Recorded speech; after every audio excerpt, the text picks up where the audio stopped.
Next unit शुरू करने जा रहा है, यूनिट नंबर 2, वेव प्रोपोगेशन। ठीक है, उसके बाद एक यूनिट और बचेगा, वेव गाइड वाला पार्ट, वो देखेंगे। ज़्यादा नहीं लगेगा, 4-5 क्लास में हो जाएगा, तो 8 से 10 क्लास और चाहिए, अपना कंप्लीट हो जाएगा। तो वेव प्रोपोगेशन, इस टॉपिक में बेसिकली हमको ये देखना है कि कोई ट्रांसमिटिंग एंटीना है और वो ट्रांसमिट कर रहा है, तो how electromagnetic wave will reach to the receiving antenna, है ना। रिसीविंग एंटीना पे कैसे पहुंचेगा, तो based on that 3 types of modes है ना, जिसमें हम लोग बोलते हैं surface wave propagation, space wave propagation and sky wave propagation. इस सरफेस वेव में क्या होता है कि सरफेस से ग्लाइड करते हुए इलेक्ट्रोमैग्नेटिक वेव रिसीवर को पहुंच जाता है, ठीक है। तो उसको हम लोग ग्राउंड वेव और सरफेस वेव प्रोपोगेशन बोलते हैं। स्पेस वेव में क्या होता है, डायरेक्ट पहुंच जाता है, डायरेक्ट रे मिलता है, ग्लाइड करते हुए नहीं जाएगा, है ना, तो उसको हम लोग स्पेस वेव प्रोपोगेशन बोलते हैं। और एक थर्ड केस जो रहेगा, उसमें आयनोस्फीरिक लेयर से रिफ्लेक्ट होकर टकरा के वापस आके रिसीवर को पहुंचता है। हम उसको आयनोस्फीयर रीजन में लॉन्च करते हैं। एटमॉस्फेयर का एक लेयर होता है ना, 80 किलोमीटर बियॉन्ड, तो उसको हम लोग आयनोस्फीयर बोलते हैं। 80 किलोमीटर से लेके 400-200 किलोमीटर तक रहता है, 400 समथिंग किलोमीटर तक रहता है, तो उसको हम लोग आयनोस्फीयर कहते हैं, ठीक है। तो ये 3 modes of wave propagation basically इसमें पढ़ना है अपने को। तो सिलेबस देख लेते हैं क्या है इसमें। तो सिलेबस जो है, 3 टाइप का वेव प्रोपोगेशन है, जिसमें आपका स्पेस वेव प्रोपोगेशन और स्काई वेव प्रोपोगेशन, इसमें से ज्यादा क्वेश्चन आते हैं, ग्राउंड वेव से नहीं आते हैं, है ना। तो एक 2 मार्क का क्वेश्चन बार बार आता है कि mention different modes of wave propagation and the frequency ranges in which this modes will be used, ठीक है। तो ये 2 मार्क का क्वेश्चन आता है। तो हमको पढ़ना है 3 type of wave propagation. Sky wave, इसको हम लोग आयनोस्फेरिक प्रोपोगेशन भी बोलते हैं। सरफेस वेव प्रोपोगेशन, इसको हम लोग ग्राउंड वेव प्रोपोगेशन बोलते हैं। स्पेस वेव प्रोपोगेशन, इसको ट्रोपोस्फेरिक प्रोपोगेशन बोलते हैं।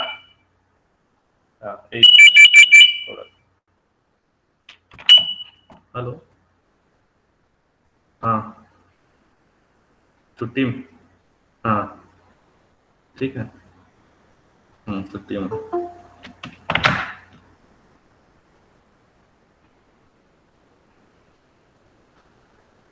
तो स्पेस वेव प्रोपोगेशन, तो इसमें जो आयनोस्फेरिक प्रोपोगेशन है, इसमें थोड़ा डिटेल में पढ़ना है अपने को, स्पेस वेव और आयनोस्फेरिक। तो आयनोस्फेरिक में क्या क्या है, कॉन्सेप्ट ऑफ रिफ्रेक्टिव इंडेक्स है, वो देखना है। रिफ्रेक्टिव इंडेक्स का एक फॉर्मूला भी आता है, मतलब आयनोस्फेरिक रीजन का जो डिफरेंट लेयर है और हाइट के साथ कैसे रिफ्रेक्टिव इंडेक्स चेंज होता है आयनोस्फेरिक का, वो देखना है। फिर mechanism of radio wave bending, इसमें ये देखते हैं कि कैसे आयनोस्फेरिक रीजन से वापस टकरा के स्केटर होके वापस जो है इलेक्ट्रोमैग्नेटिक वेव वापस आ जाता है टूवर्ड्स रिसीवर। आउटर हर फ्रीक्वेंसी जो है टकरा के वापस नहीं आता है। जनरली 2 मेगाहर्ट्ज से लेके 30 मेगाहर्ट्ज का सिग्नल ही है जो टकरा के आता है, अदरवाइज इसके बियॉन्ड अगर फ्रीक्वेंसी हो तो एस्केप हो जाता है आउटर स्पेस में। तो उस फ्रीक्वेंसी रेंज को हम आयनोस्फेरिक प्रोपोगेशन में यूज नहीं कर सकते।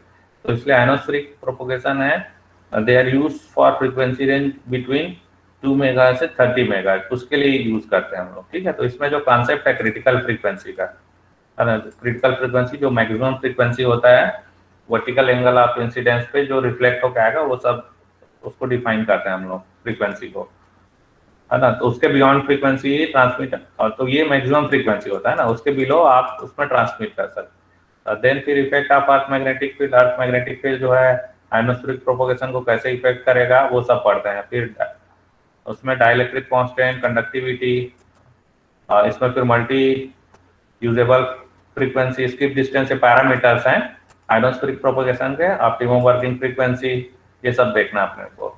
Multi half propagation, ionospheric abnormalities, ionospheric abnormalities क्या होती है ना, एबनॉर्मलिटीज, वो सब अपने को देखना है।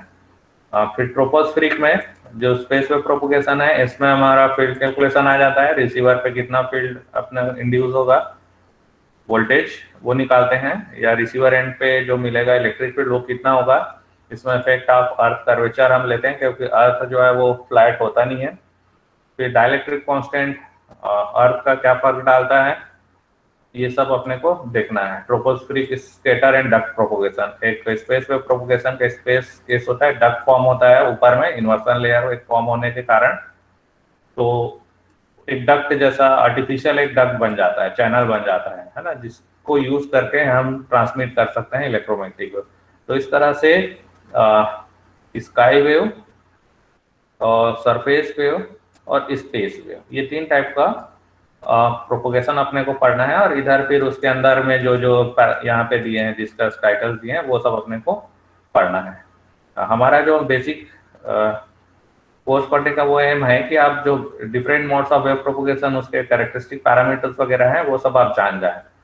तो course outcome after study of this unit you will be able to describe different modes of wave propagation along with their characteristics, है ना। और you can apply the field concept to find various characteristic parameter in different modes of propagation. जितने भी characteristic parameters हैं वो आप apply करके, basic field का जो नॉलेज आपको मिलेगा उससे आप अप्लाई करके कैरेक्टरिस्टिक पैरामीटर डिफरेंट मोड्स का आप निकाल सकते हैं इसमें। तो ये आपका बेनिफिट होगा पढ़ने का इस यूनिट को, कि आप जो है different modes of wave propagation आप जान जाएंगे और जो कॉन्सेप्ट आप जो जानेंगे पढ़ेंगे उसके बेसिस में आप जो है different parameters, different modes of wave propagation का यू कैन कैलकुलेट।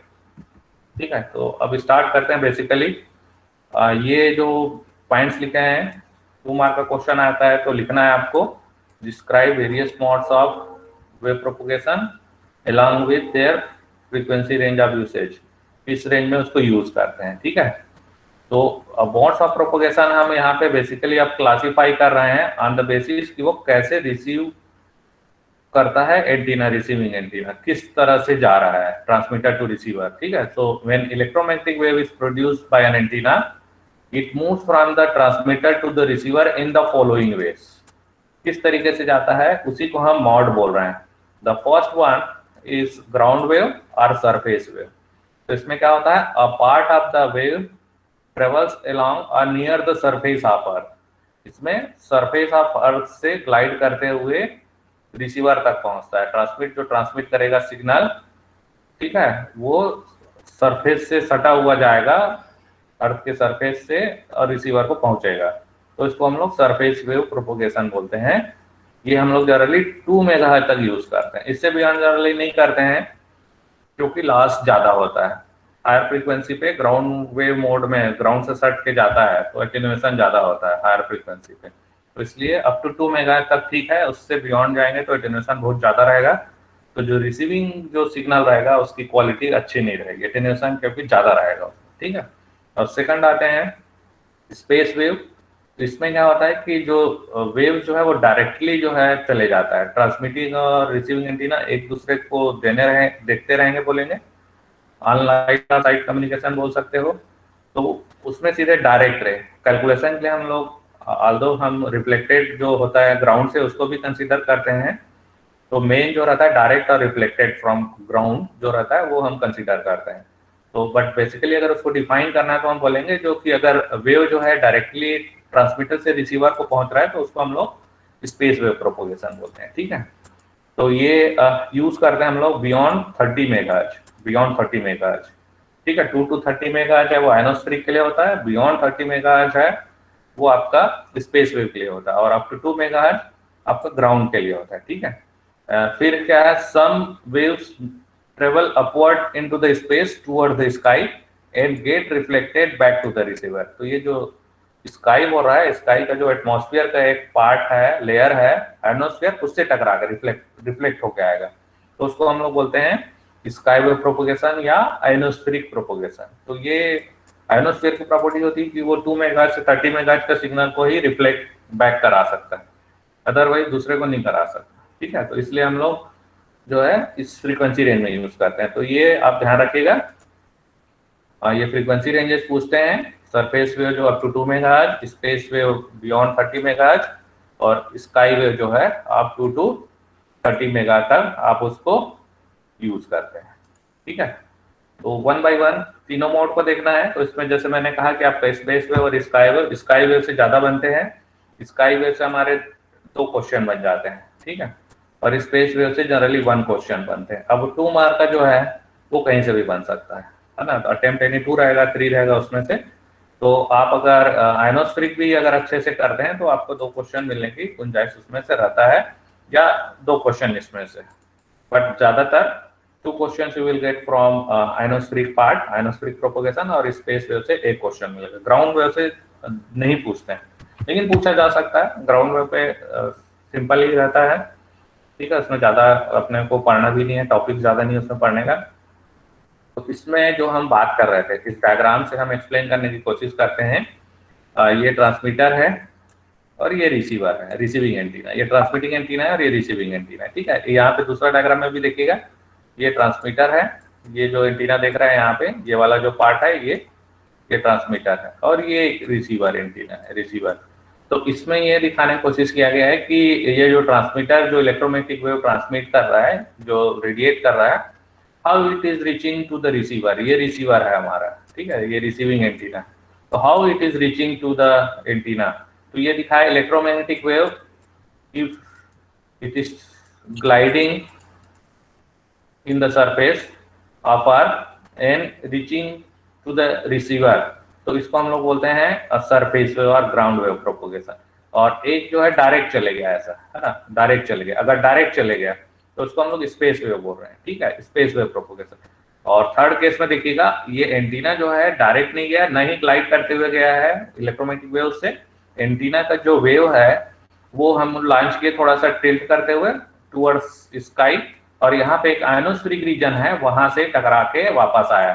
तो यहाँ रिसीवर यहाँ होगा अब उस केस में, क्यों? क्योंकि वो यहाँ पे नहीं करेगा, इधर नहीं करेगा। तो एक मिनिमम डिस्टेंस होता है वो, जिसको आप लोग डिफाइन करेंगे स्किप डिस्टेंस, जो मिनिमम पॉसिबल डिस्टेंस होता है, जो रेंज ऑफ कम्युनिकेशन बोलते हैं, वो आपको स्किप डिस्टेंस कहलाएगा। तो यहाँ पे आप नहीं रख सकते, क्योंकि रिफ्लेक्ट होगा वो यहाँ तक ही पहुंचेगा, ऐसा यहाँ कहीं। तो रेंज ऑफ कम्युनिकेशन बढ़ाने के लिए जनरली हम लोग आयनोस्फेरिक प्रोपोगेशन को यूज करते हैं। तो सबसे जो रेंज ऑफ कम्युनिकेशन, मतलब distance between transmitter and receiver, जो लोएस्ट होगा वो ग्राउंड वेव में होगा। आप थोड़ा सा बढ़ा सकते हो उसको आपका स्पेस वेव प्रोपोगेशन के लिए, और लेकिन आयनोस्फेरिक प्रोपोगेशन के लिए आप और बढ़ा सकते हो उसमें 2000 किलोमीटर तक, 2500 किलोमीटर ऐसे तक रेंज में आप उसको कम्युनिकेट कर सकते हो आप। लेकिन इसमें इस मोड ऑफ प्रोपोगेशन में ग्राउंड वगैरह में नहीं कर सकते। इसमें हम लोग 15 किलोमीटर 15 से 45 ऐसे किलोमीटर, इस तरह से 15 किलोमीटर के अबाउट हम लोग यूज करते हैं, क्योंकि उससे बियॉन्ड एटेन्यूएशन ज्यादा हो जाता है, ठीक है। ये तो हुआ ये। और वेव का ट्रेवल के हिसाब से ये दिखाया गया यहाँ पे, है ना, ये देखिएगा, ये ट्रांसमीटर है। तो एक वेव जो है आप देखिएगा ऐसा, ये जो है ये वाला इस तरह से ग्लाइड करते हुए जा रहा है, रिसीवर को पहुंच रहा है, ठीक है। तो ये हमारा ग्राउंड वेव प्रोपोगेशन हो गया, GWP, ग्राउंड वेव प्रोपोगेशन, ठीक है। और एक रे जो है देखिए रिफ्लेक्ट होके गया ऐसा, है ना, और ये ऐसे डायरेक्ट चले गया। तो ये जो दोनों है कंट्रीब्यूट करता है space wave propagation, SWP, space wave propagation, ऐसा। और ये आयनोस्फीयर है लेयर, है ना, ऊपर इस स्काई टूवर्ड्स लॉन्च किए और वहां से टकरा के वापस आया, तो ये आपका आयनोस्फेरिक वेव प्रोपोगेशन कहलाएगा, आयनोस्फेरिक वेव प्रोपोगेशन है सर। तो आयनोस्फेरिक वेव प्रोपोगेशन आपका 2 to 30 मेगाहर्ट्ज रहेगा, ग्राउंड वेव रहेगा below 2 megahertz, up to 2 megahertz you can say. और जो स्पेस वेव प्रोपोगेशन है that is beyond 30 megahertz we use, ऐसा इस तरह से। ये आयनोस्फेरिक रीजन है, ये दिखा रहा है जिसमें एफ लेयर, ई लेयर ऐसे शो किया जा रहा है। इसका स्ट्रक्चर दिखा रहा है आपका एटमॉस्फेयर का, जिसमें आपको एक्सोस्फीयर मिलता है, फिर आयनोस्फीयर मिलता है, मीजोस्फीयर मिलता है, स्ट्रेटोस्फीयर मिलता है, और ट्रोपोस्फीयर मिलता है। ये जनरली 0 से लेकर 16 किलोमीटर का जो एरिया होता है उसको ट्रोपोस्फीयर बोलते हैं, और उसके जस्ट 16 किलोमीटर बियॉन्ड है स्ट्रेटोस्फीयर। 80 किलोमीटर बियॉन्ड जो है, फिर 80 किलोमीटर से लेकर समथिंग 400 किलोमीटर तक, है ना, ये 80 किलोमीटर, यहाँ से आपका आयनोस्फीयर स्टार्ट हो जाता है, यहाँ से ऐसा आयनोस्फीयर। आयनोस्फीयर का मतलब होता है कि उसमें हमको आयंस मिलते हैं, है ना। इस रीजन में आयंस नहीं मिलेंगे, है ना, न्यूट्रल एटम्स रहेंगे, एयर में जो है न्यूट्रल एटम रहेंगे बोलेंगे। लेकिन यहाँ पे क्या होता है, न्यूट्रल एटम्स है वो आयनाइज हो जाते हैं। आयनाइज हो गए मतलब क्या है, इलेक्ट्रॉन बाहर चले गया, है ना, तो इलेक्ट्रॉन ज्यादा मिलेगा, तो इसको आयनाइज हो गया बोलते हैं, एटम को हम लोग आयनाइज हो गया, न्यूट्रल एटम नहीं मिलेगा, तो फ्री इलेक्ट्रॉन्स मिलते हैं, तो वो मेटल जैसे बिहेवियर शो करना शुरू कर देता है वहां पे, जहाँ electron means conductivity, conduction, flow of current, है ना, ऐसा होता है।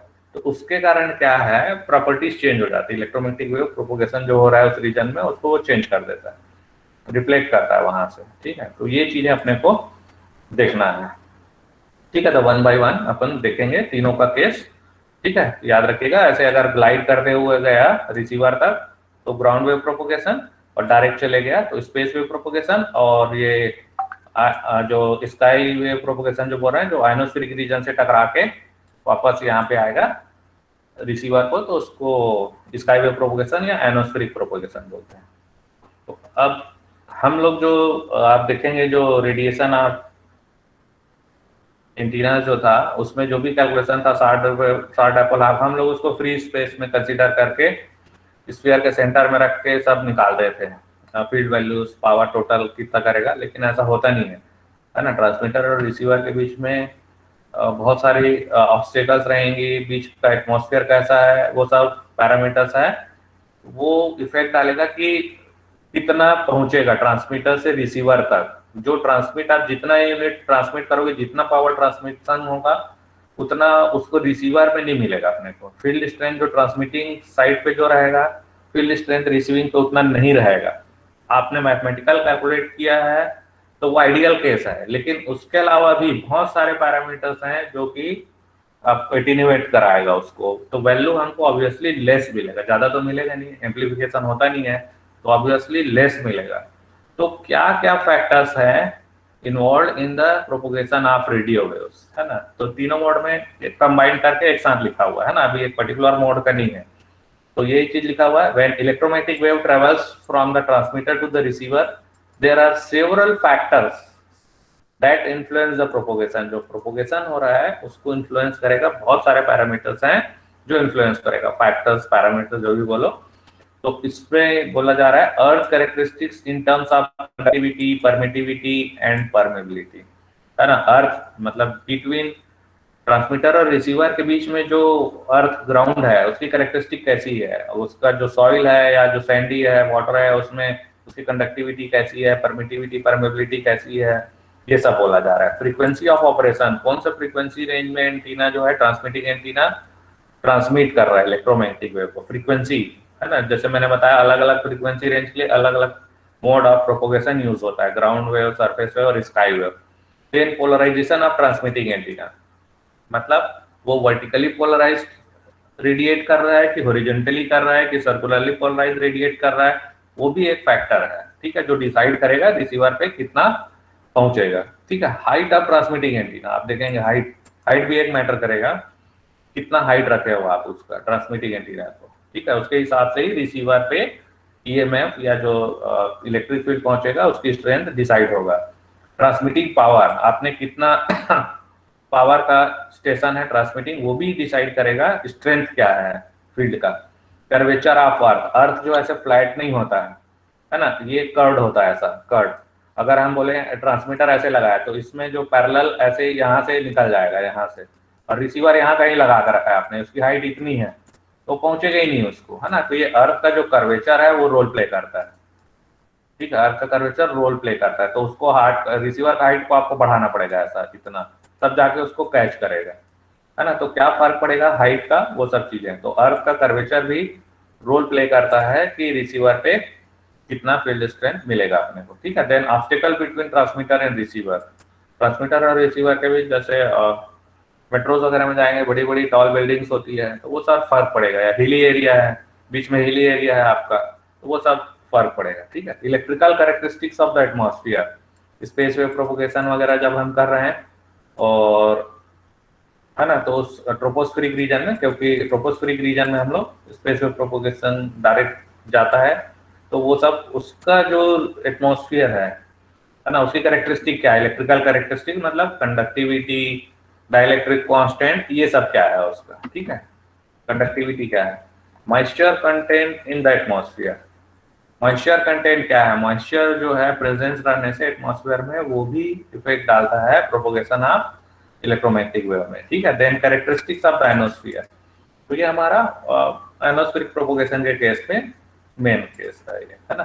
कैरेक्टरिस्टिक क्या होगा। Then earth magnetic field, earth का भी एक मैग्नेटिक फील्ड होता है, आपने पढ़ा होगा, अर्थ भी एक मैग्नेटिक फील्ड जनरेट करता है। Then how it will affect wave propagation, that you have to see. तो मेन हम लोग इसमें आयनोस्फेरिक जो वेव प्रोपगेशन है उसमें देखते हैं अर्थ का मैग्नेटिक फील्ड का मेन इफेक्ट, ठीक है। Refractive index of troposphere and ionosphere, ठीक है। रिफ्रैक्टिव इंडेक्स जो है इसका कैलकुलेशन हम लोग देखेंगे, और इसका जो मैथमेटिकल कैलकुलेशन है रिफ्रैक्टिव इंडेक्स वो देखेंगे हम लोग, ठीक है। Distance between transmitter and receiver, distance भी क्या है वो भी मायने रखता है। जैसे पास पास है ट्रांसमीटर और रिसीवर तो सरफेस वेव से ट्रांसमिट होता है वो, है ना। और थोड़ा और बढ़ा दिए 40 किलोमीटर 50 100 किलोमीटर समथिंग, तो उसमें फिर स्पेस वेव मोड में जाता है। अगर हाइट दोनों एक दूसरे को देख रहे हो, हाइट इतना सफिशिएंट हो कि ट्रांसमीटर और रिसीवर दोनों एक दूसरे को देख रहे हो, तो वो स्पेस वेव प्रोपोगेशन होता है। फिर रफनेस ऑफ अर्थ,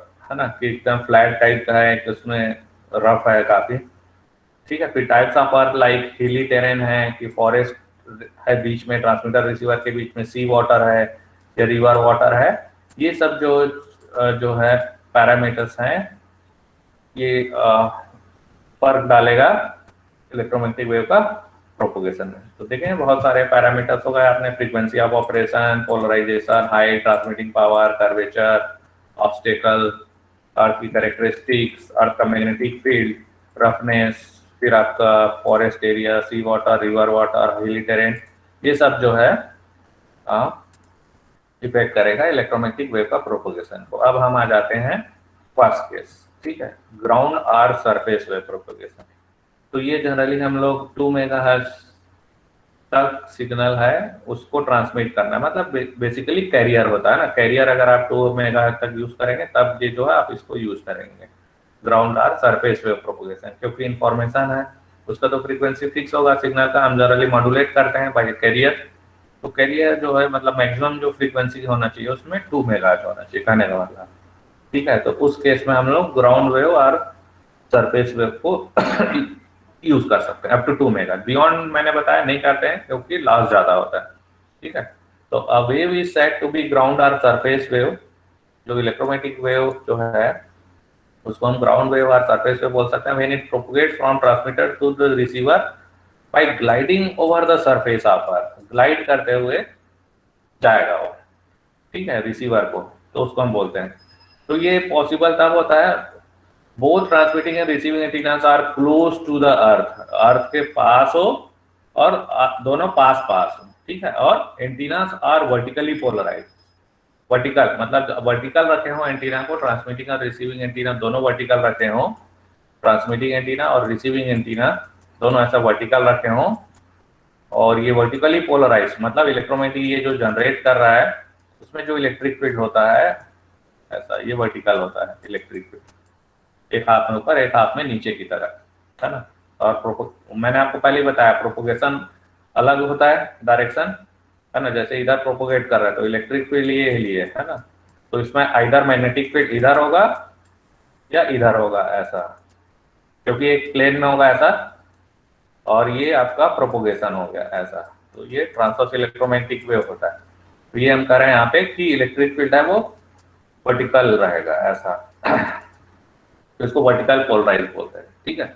तो एंटीना जो जनरली वर्टिकल एंटीना जनरेट करते हैं वर्टिकली पोलराइज्ड इलेक्ट्रोमैग्नेटिक वेव, ठीक है। तो उस केस में पॉसिबल होता है, ठीक है। एंटीनास आर वर्टिकली पोलराइज्ड मतलब वो जनरेट कर रहे हैं वर्टिकल पोलराइज्ड इलेक्ट्रिक फील्ड तब का केस में, और आपका जो पास पास में है ट्रांसमीटर और रिसीवर तो ग्लाइड करते हुए जाएगा, इस मोड की पॉसिबिलिटी ज्यादा है इफ जो आपका फ्रीक्वेंसी रेंज ऑफ ऑपरेशन है वो इट्स लेस देन 2 मेगाहर्ट्ज, ठीक है। तो जैसे मैंने कहा useful at low frequency for broadcasting purposes, broadcast करना है उसके लिए रहता है, ठीक है। Ground wave signal is limited to only a few kilometres, है ना, बहुत कम डिस्टेंस के लिए यूज करते हैं। जैसे मैंने बताया था आपको डी मैक्सिमम का ये फॉर्मूला है, जो distance between transmitter and receiver maximum distance क्या हो सकता है, तो इनवर्सली प्रोपोर्शनल टू देखिएगा आप जो है f⁴ 1/3, है ना। तो फ्रीक्वेंसी को बढ़ाएंगे तो आप देखेंगे डी मैक्स जो है कम होते जाएगा, ठीक है। तो 100/f⁻⁰ किलोमीटर में डिस्टेंस, ठीक है। तो आप देखेंगे कि फ्रीक्वेंसी को बढ़ाने से हमारा जो डिस्टेंस है वो कम होते जाएगा, है ना। मतलब फ्रीक्वेंसी ज्यादा करेंगे तो पास पास होना चाहिए, ऐसा बोल सकते हैं। एटेन्यूएशन ज्यादा हो रहा है बोल सकते हैं, ठीक है। तो 0.5 मेगाहर्ट्ज पे हमको समथिंग 125 किलोमीटर मिलेगा, और यहाँ पे मैक्सिमम जो पॉसिबल डिस्टेंस है।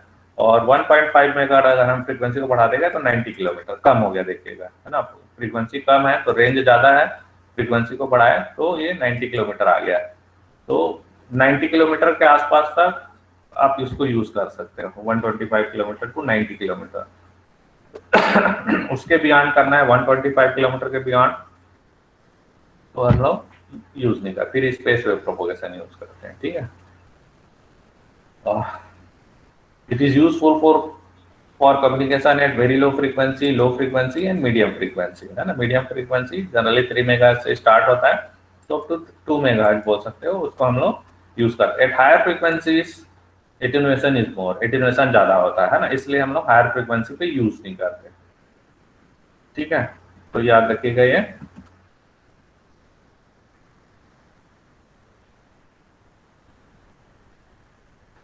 और क्योंकि इसमें लॉस ज्यादा होता है इसलिए जो ग्राउंड वेव्स मोड ऑफ रहेगा तो उस केस में high transmitting power will be needed. आपको जो एंटीना है स्ट्रेंथ उसकी ट्रांसमिटिंग कैपेसिटी वो ज्यादा होना चाहिए, है ना, पावर ज्यादा होना चाहिए। अदरवाइज जो है रिसीवर में फिर इतना स्ट्रेंथ अच्छे से मिलेगा नहीं अपने को, सिग्नल जो अच्छे से मिलेगा नहीं, ठीक है। इसको 15 किलोहर्ट्ज से लेकर अप टू 2 मेगाहर्ट्ज जैसे मैंने कहा यूज कर सकते हैं, अप टू 2 मेगाहर्ट्ज आप यूज कर सकते हैं। Ground waves are not affected by the changes in atmospheric condition. Atmosphere में जो एयर है, लेयर है एयर्स के, वो चेंज होते रहते हैं, है ना, एटमॉस्फेयर में, तो वो फर्क नहीं डालेगा। क्यों? क्योंकि ग्राउंड वेव जो है सरफेस से सटा हुआ जाता है। स्पेस वेव और आयनोस्फेरिक में ऐसा नहीं होता। एटमॉस्फेरिक कंडीशन चेंज हो रही है तो आपका जो प्रोपोगेशन है वो भी इफेक्टेड होगा। तो यही चीज बोल रहा है यहाँ पे कि ground waves are not affected, affect नहीं हो गए। एटमॉस्फेरिक कंडीशंस चेंज हो रहे हैं उसमें ज्यादा फर्क नहीं पड़ता है, ठीक है, क्योंकि ग्लाइड होके जाएगा। तो ये दिखाया है यहाँ पे, देखिएगा ये ट्रांसमिटिंग एंटीना है ना। तो ये जो इलेक्ट्रोमैग्नेटिक वेव जनरेट कर रहा है, तो जो इलेक्ट्रिक फील्ड का वेव फ्रंट है ऐसा, ये देखिए ग्लाइड करते हुए जा रहा है, ग्लाइड करते हुए ऐसा, ये ग्लाइड करते हुए जा रहा है, ठीक है। वेव फ्रंट जो है ग्लाइड करते हुए जा रहा है, स्प्रेडिंग फ्रॉम द ट्रांसमीटर। ये ट्रांसमीटर है यहाँ पे देखिएगा पीएक्स, और ये रिसीवर है यहाँ पे, ये देखिएगा ये सेकंड डायग्राम में ये अर्थ है, दैट इज कॉर्ड। तो ऐसे ग्लाइड करते हुए आप देखेंगे, ऐसे जो कॉर्ड पार्ट में बना है ऐसे ग्लाइड करते हुए रिसीवर में पहुंच रहा है। तो ये आपका यहाँ से यहाँ तक पूरा डिस्टेंस हो गया यार, डी मैक्स, डी जो है, ठीक है। That will depend upon frequency of operation. तो इस तरह से ग्लाइड करते हुए जाएगा सरफेस वेव प्रोपोगेशन, ठीक है। अब इसमें कैलकुलेशन है, दो कैलकुलेशन है, एक मैक्सवेल का कैलकुलेशन है, दूसरा समरफील्ड का, कि रिसीवर पे जो वोल्टेज इंड्यूस होगा रिसीविंग एंटीना पे वो कितना होगा, है ना, वो कितना होगा। तो ground wave field strength by Maxwell's equation. तो मैक्सवेल का जो कैलकुलेशन है वो देखते हैं पहला, दोनों अपने को देखना है। तो ये कहता है ये रिसीविंग एंटीना पे जो वोल्टेज इंड्यूस होगा that will be 120 pi. 120 pi क्या लिखते हैं हम लोग, this is the characteristic impedance of free space, है ना, that is theta naught is equal to mu naught upon epsilon naught, इसका अंडर रूट होता है, दैट इज 120 पाई या 377 हम जो पढ़ा है अपन ने, है ना, दैट इज इक्वल टू 377, ठीक है। That is into theta naught into HT height of transmitting antenna, H R height of receiving antenna, into IS. IS क्या है, जो करंट है, antenna current, antenna current in transmitting antenna, ठीक है, उसकी value divided by lambda D.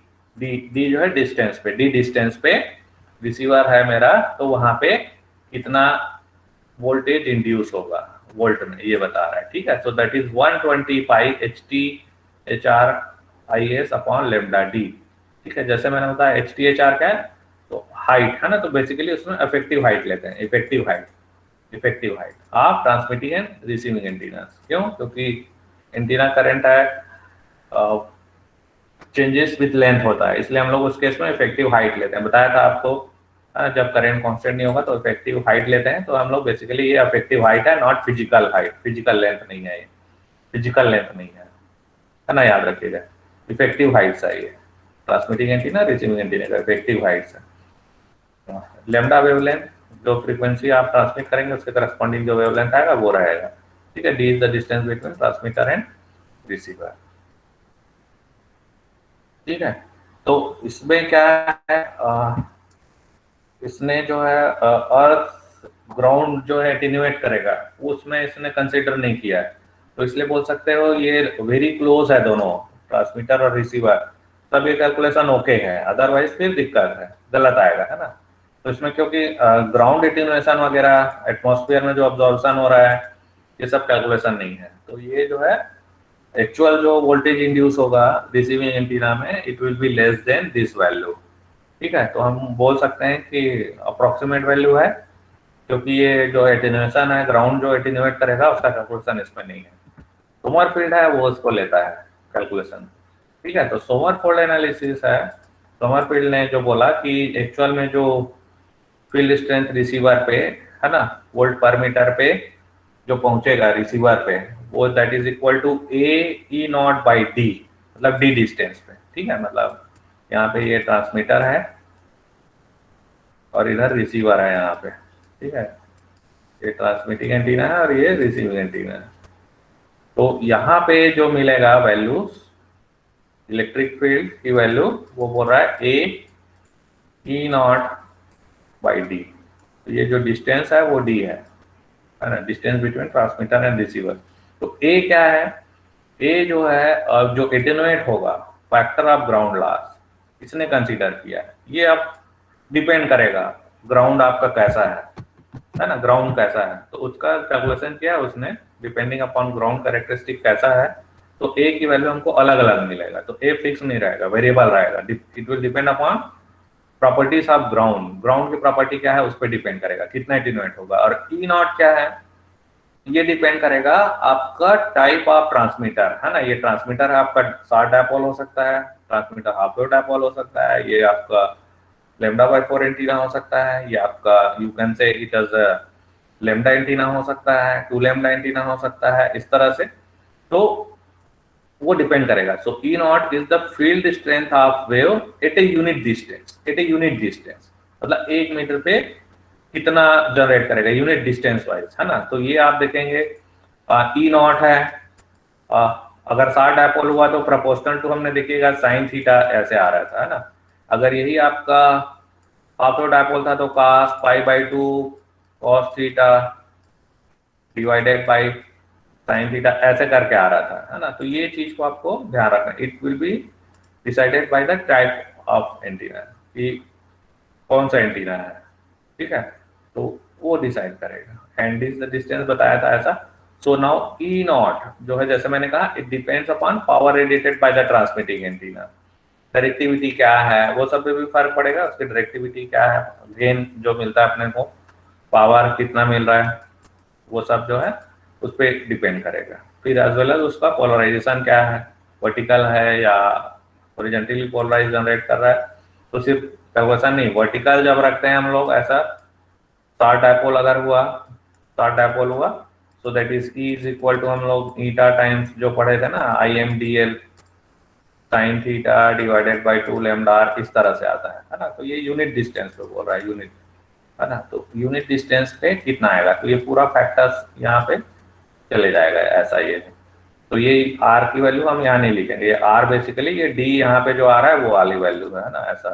ये D, ये D is that is R का यहाँ पे ऐसा। तो unit distance means unit per metre में कितना फील्ड मिल रहा है, उस एंटीना पे डिपेंड करेगा ट्रांसमिटिंग एंटीना कौन सा है, तो वो उसका एंटीना, ट्रांसमिटिंग एंटीना का फील्ड स्ट्रेंथ पर मीटर में क्या मिल रहा है वो, तो डी डिस्टेंस पे आपको इतना मिलेगा, ऐसा बोल रहा है। ठीक है, तो ये जो है एटेन्यूएशन यहाँ पे इन्वॉल्व कर दिया, और ये एक्चुअल में जो एंटीना आइडियल केस पर मीटर वो इन्वॉल्व करेगा। तो ये जो है एक्चुअल केस हो गया जिसमें एटेन्यूएशन कैलकुलेट करता है। ठीक है, अब ए जो है लास्ट क्या क्या पे डिपेंड करेगा, ये कंडक्टिविटी पे डिपेंड करेगा, अर्थ का परमिटिविटी, ये जो सिग्मा कंडक्टिविटी होता है, परमिटिविटी एप्सिलॉन, उस पर डिपेंड करेगा, रिलेटिव परमिटिविटी क्या है, फ्रीक्वेंसी क्या है वेव का उस पर डिपेंड करेगा, डिस्टेंस है ट्रांसमीटर और रिसीवर उस पर भी डिपेंड करेगा। ठीक है, तो ए कैलकुलेट कैसे किया है वो हम देखते हैं नेक्स्ट।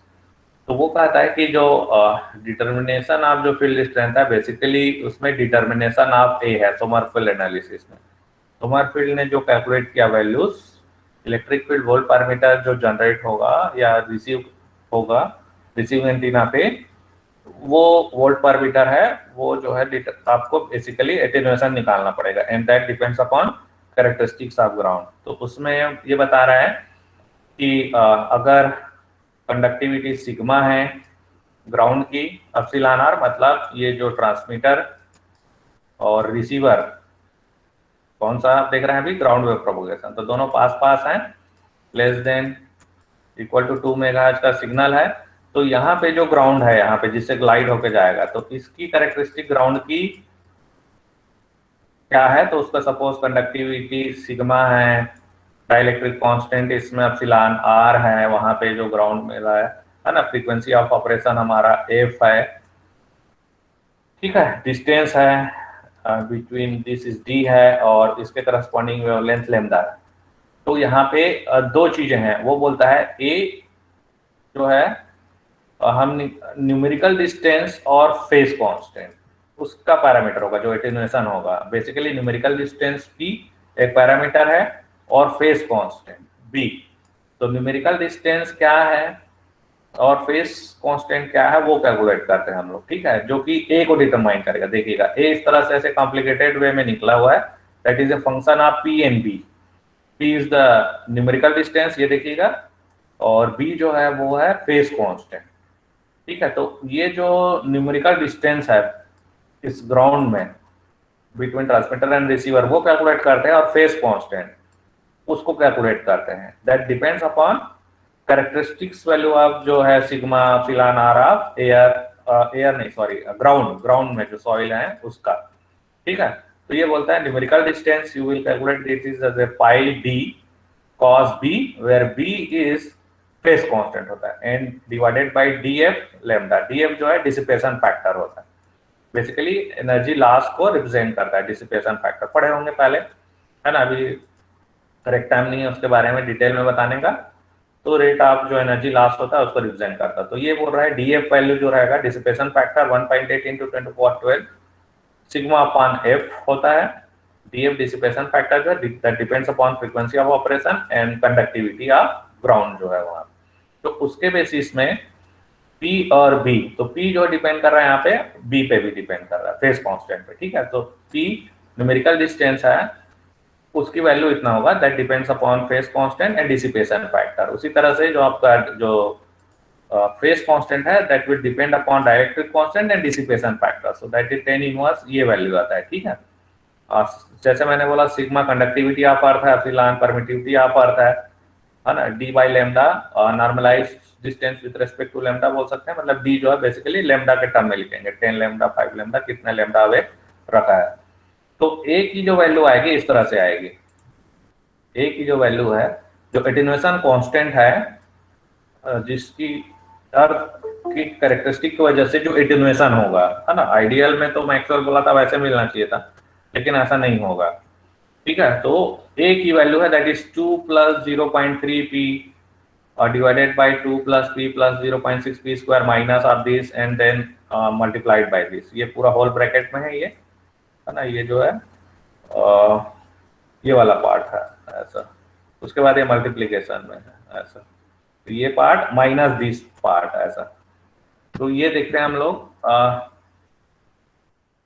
यहाँ पे प्लॉट किया हुआ है। ठीक है, P न्यूमेरिकल डिस्टेंस है, P की वैल्यू, और A प्लॉट किया गया है। एटेन्यूएशन हमको कितना मिलेगा, है ना, कितना मिलेगा A कितना मिलेगा A। ठीक है, A कितना मिलेगा ये हमने यहाँ पे प्लॉट किया। तो variation of A with P and B, तो अभी ये यहाँ पे पी इस तरफ है इस एक्सिस में, तो एक पर्टिकुलर वैल्यू आप बी के लिए उसको प्लॉट किया जाता है ए का वेरिएशन को, ठीक है। तो जैसे बी है 0 डिग्री आ रहा है ना, जो है फेस कांस्टेंट जो हम लोग देख रहे थे, फेस कांस्टेंट बी जो है 0 डिग्री रखा है फेस कांस्टेंट, है ना। अब इसकी वैल्यू को हम बढ़ा रहे हैं न्यूमेरिकल डिस्टेंस को 0.1, 1.0, 10, 100, तो आप देखेंगे 0.1 है न्यूमेरिकल डिस्टेंस। अगर इफ इट इज लेस, ये लेस है तो देखिएगा ये जो है आपका बहुत ज्यादा है ना, मतलब न्यूमेरिकल डिस्टेंस पी की वैल्यू अगर आपको कम मिल रही है 0.1, तो ए जो है इसकी वैल्यू ज्यादा है, मतलब वो मल्टीप्लाइड हो रहा है ना।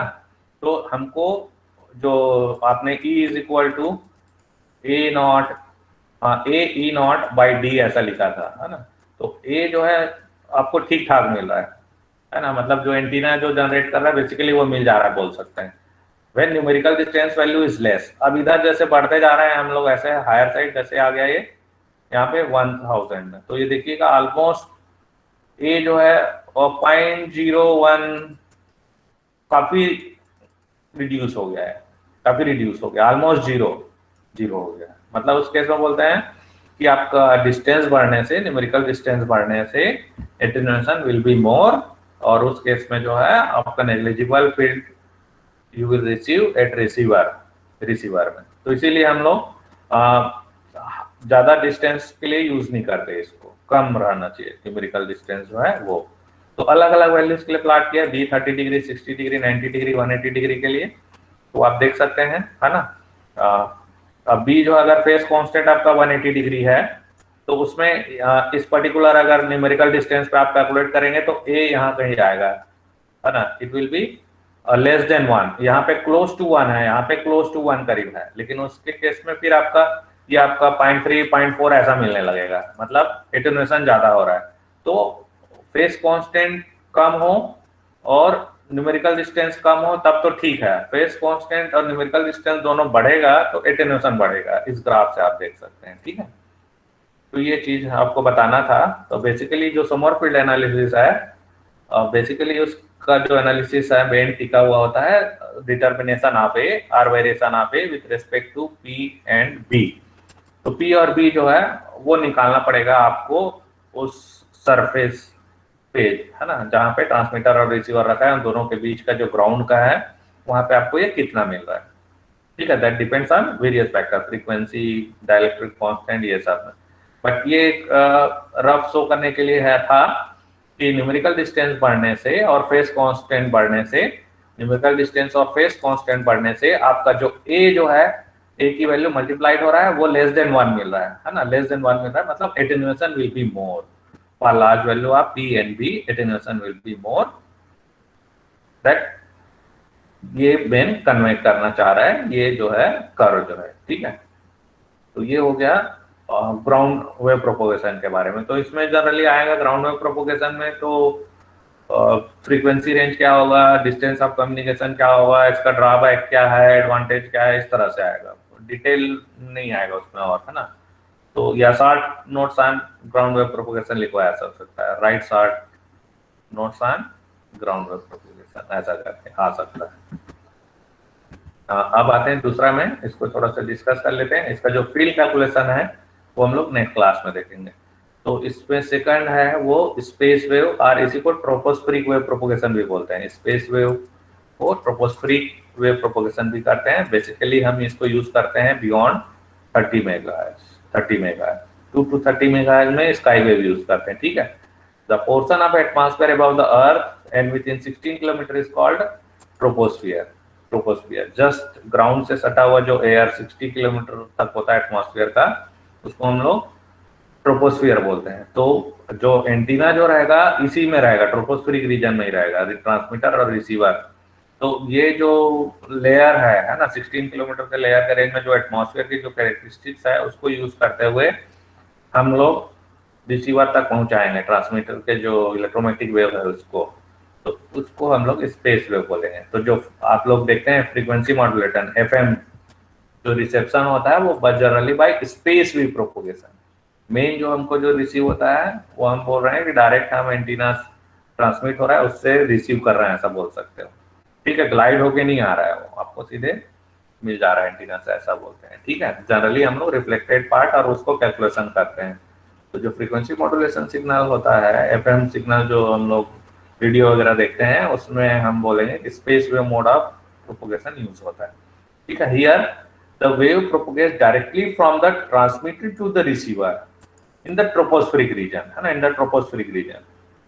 ग्लाइड होके नहीं आएगा इसमें, जो 16 किलोमीटर का जो एटमॉस्फेयर है उस रेंज में ही रहेगा हमारा इलेक्ट्रोमैग्नेटिक वेव और आपको मिल जाएगा। तो इसमें स्पेस वेव प्रोपोगेशन में जो रिसीवर पे जो फील्ड जनरेट होगा, बेसिकली उसमें डायरेक्ट रे भी रहेगा, जैसे मैंने कहा इसमें ग्राउंड रिफ्लेक्टेड रे भी रहेगा। बेसिकली इसको इस तरह से ले सकते हैं, ग्राउंड है जैसे फ्लैट केस में, है ना, ये ट्रांसमीटर है TX और ये रिसीवर है, चलिए इसका राइट कम ले लेते हैं ऐसा।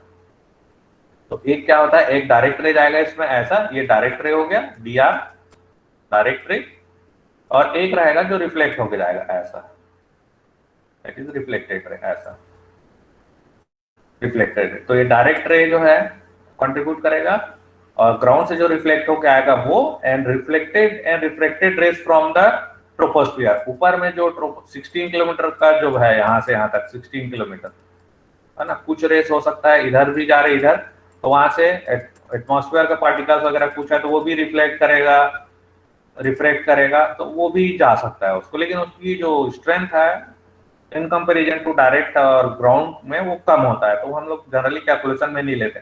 Diffracted rays around the curvature of earth, hills and so on, पत्थर वगैरह पड़े हैं, कंकड़ पड़े हैं, ये सब चीजों से भी डिफ्रेक्ट होता है ना, ग्राउंड पे, तो उससे भी आपको मिल सकता है। डिफ्रेक्टेड रे around the curvature of the hills, तो यहाँ पे कोई हिल्स है, पहाड़ी एरिया है यहाँ कहीं, है ना, तो उसमें भी टकरा के वहां से आ सकता है उसमें ऐसा, तो वो सब भी इफेक्ट डालेगा। लेकिन हम जब कैलकुलेशन करते हैं तो जो main contribution is from direct रे, ये जो डायरेक्ट रे ऐसे पहुंच रहा है और जो रिफ्लेक्ट होकर जा रहा है, उससे हम लोग मेन कंट्रीब्यूशन देखते हैं। ठीक है, इसीलिए लिखा हो however the contribution of the first two rays is predominant, मतलब डायरेक्ट रे और ग्राउंड रिफ्लेक्टेड रे, ये दोनों का प्रीडोमिनेंट होता है इसमें। बाकी फैक्ट बहुत सारे हैं जिसके कारण आपको रिसीवर में वोल्टेज जनरेट होगा, या जो आप वोल्ट पर मीटर जो बाल रहा फील्ड स्ट्रेंथ जो मिलेगा। ठीक है, तो FM TV राडार एप्लीकेशन में भी इसको स्पेस वेव मोड यूज किया जा सकता है, ये सब लिखा हुआ है। ठीक है, तो नेक्स्ट क्लास में हम लोग देखेंगे कि देखिएगा यहाँ पे फ्लैट अर्थ लिया है, फिर इसको अगर कर्व्ड अर्थ हो, कर्वेचर हो, अर्थ एक्चुअल में ऐसे कर्व्ड रहता है ना, ऐसे कर्व्ड रहता है क्योंकि अर्थ स्फीयर है, अर्थ स्फीयर है ना। तो यहाँ पे फ्लैट केस में सबसे पहले हम लोग देखेंगे, फ्लैट केस में ट्रांसमीटर और रिसीवर, देखिए ट्रांसमीटर की हाइट अगर HT है, रिसीविंग एंटीना की हाइट अगर HR है, तो यहाँ पे हमारा वोल्टेज वोल्ट पर मीटर कितना मिलेगा, है ना, ये पर्टिकुलर कोई एंटीना है तो यहाँ पे हमको कितना मिलेगा ये हमको देखना है। तो इसमें क्या है ये देखिएगा, ये जो ग्राउंड से रिफ्लेक्ट होकर गया है और ये डायरेक्ट, इसमें जंक्शन होता है, दोनों का ही कंट्रीब्यूशन है, वो हम अज्यूम करते हैं मेन कंट्रीब्यूशन उसी का है। तो यहाँ पे कितना जनरेट होगा, तो बेसिकली ये इतना जनरेट होता है 2E0, तो E जो है E0 है पर मीटर में व्हेन R बोल सकते हो, दैट इज 1 डिस्टेंस 1 मीटर है, तो ये कितना जनरेट करेगा, दैट डिपेंड्स अपॉन, ये आपका शार्ट डायपोल है, half wave dipole, that depends upon type of antenna, वो कितना जनरेट कर रहा है उसकी वैल्यू आती है। तो ये 2E0 D डिस्टेंस पे, that is sine of this, क्योंकि ये वाली वैल्यू जो है न्यूमरेटर है एज कंपेयर टू डिनोमिनेटर बहुत कम होता है, तो हम बोल सकते हैं ये पूरा दैट इज लेस देन 1 होता है, तो इसको sine of alpha, if alpha is small हम सिंपली अल्फा ले लेते हैं, तो ये वाला जो है सिंपली इसको एज इट इज लिख देते हैं तो उस केस में अपना इतना वैल्यू आ जाता है। ठीक है, तो ये वैल्यू जो है जनरली एग्जाम में पूछते हैं, तो ये हम लोग we will see in the next class. ठीक है, अभी एक मैं आपको जो प्रैक्टिकल एंटीनास का था क्विज नहीं करा पाया था ना, तो आज मैं अभी दूंगा उसको, वो आपको जैसे ही आपका मैसेज आएगा, लिंक आएगा उसका, उसके 15 मिनट तक ही आप उसको सबमिट कर पाएंगे, ध्यान दीजिएगा। ठीक है, उसके बाद नहीं कर पाएंगे, और ये सब आपका पूरा रिकॉर्ड हो रहा है ना, किसने जमा किया है किसने नहीं किया है, कितने मार्क्स मिल रहा है, ये आपको TA मार्क्स उसी के बेसिस में मिलेंगे, रिमेम्बर दैट। ठीक है, टीए जो मार्क्स है उसी के बेसिस में आपको मिलेंगे।